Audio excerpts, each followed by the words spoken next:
Top 10 cities white Americans quietly abandoned.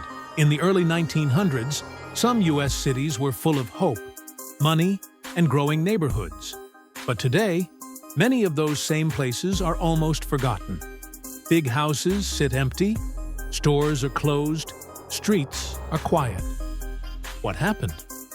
One big reason is that white Americans slowly moved away. Not suddenly, but year by year they left.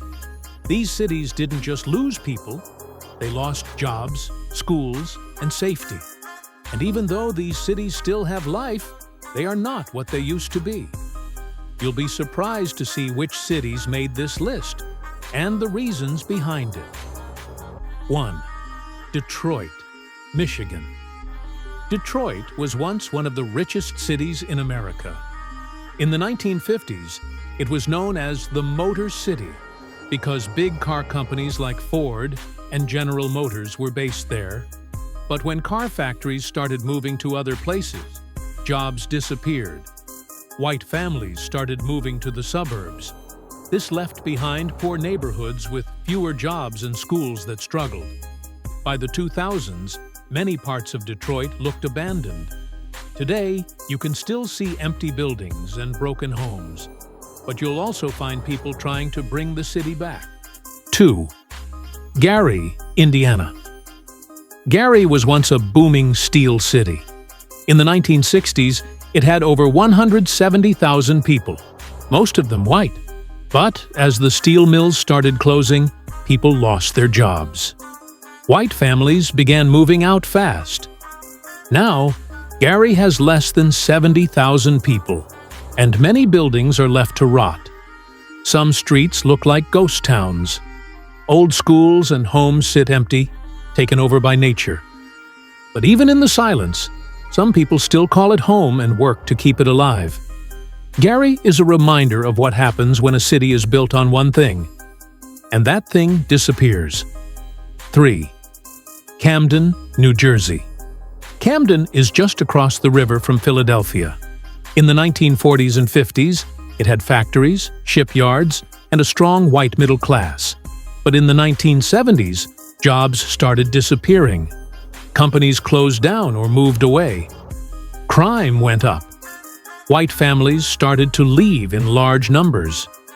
Today, Camden is mostly made up of Black and Latino residents. The city has one of the highest poverty rates in the country. Yet, some areas are slowly being rebuilt.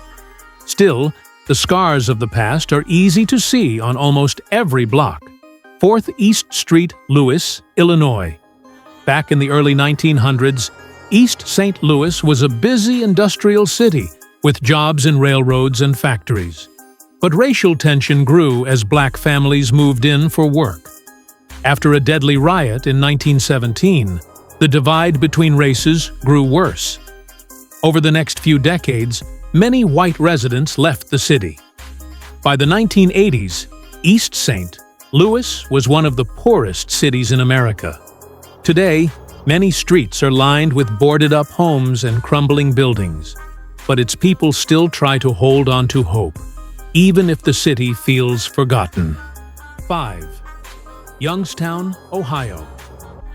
Youngstown was known for its steel production. It had good jobs and strong communities. In the 1950s, it was a mostly white city full of life. But when the steel industry crashed in the 1970s, so did the city. White families began to leave, heading to places with more work and less crime. Now, many parts of Youngstown are quiet and empty. Schools have closed, churches have shut their doors, and yet some people are staying behind, hoping that one day Youngstown will rise again. 6. Flint, Michigan. Flint was once a proud car-making city, just like Detroit. It had thousands of good jobs, and most of the population was white. But when General Motors closed its plants in the 1980s, everything changed. White families moved away to find better opportunities. As they left, crime went up, and businesses shut down. Things got even worse in 2014. when Flint's water became poisoned with lead. The city became a symbol of failure. Many homes are still empty, and whole neighborhoods feel lost in time. Flint is still fighting to recover, but the damage runs deep.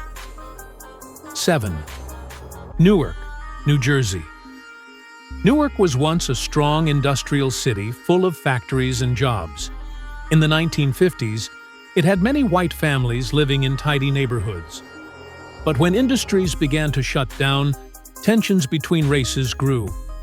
After the deadly riots in 1967, many white residents quickly moved out. They left behind broken neighborhoods, rising crime, and poverty. Today, Newark is mostly Black and Latino. Some parts are slowly getting better, with new buildings and parks. But many people still remember the time when white flight changed the city forever. 8. Cleveland, Ohio. Cleveland had it all in the early 1900s. Factories, good jobs, music, and a strong white middle class. But like many other cities in the Rust Belt, Cleveland lost jobs when companies moved away or closed down. In the 1960s and 70s, more and more white families left the city for the suburbs. This changed the city almost overnight. Homes were abandoned, schools were shut, and crime grew. Even though downtown Cleveland has seen some recovery, many neighborhoods are still struggling to come back from decades of loss. 9. Birmingham, Alabama. Birmingham used to be called the Magic City because it grew so fast in the early 1900s. It had coal, iron, and steel, and lots of jobs. For years, it was a mostly white city. But the civil rights movement in the 1960s changed things. As Black Americans fought for their rights, many white families left the city and moved to the suburbs. Some didn't want to live in a mixed community. The city lost money, businesses, and good schools. Today, Birmingham is still trying to shake off that past. It's rebuilding, but the change is slow. 10. Baltimore, Maryland. Baltimore was a major port city with a strong white working class. In the 1950s, it was full of row houses, local shops, and factory jobs. But when factories started shutting down, jobs disappeared. White families began leaving in the 1960s, and they kept leaving for decades. At the same time, redlining and unfair housing made it harder for Black families to move into better areas.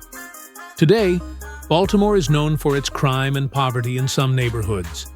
But it's also known for its people, who keep trying to fix what's broken, even after being left behind. These cities weren't just abandoned, they were changed forever. White flight left deep marks on schools, neighborhoods, and local economies. But the story doesn't end there. Many people who stayed behind are still fighting to rebuild, to heal, and to bring life back to the streets that others left behind. These places have history, struggle, and strength. They remind us that cities aren't just buildings, they're people. And even when a place is left behind, it's never truly empty.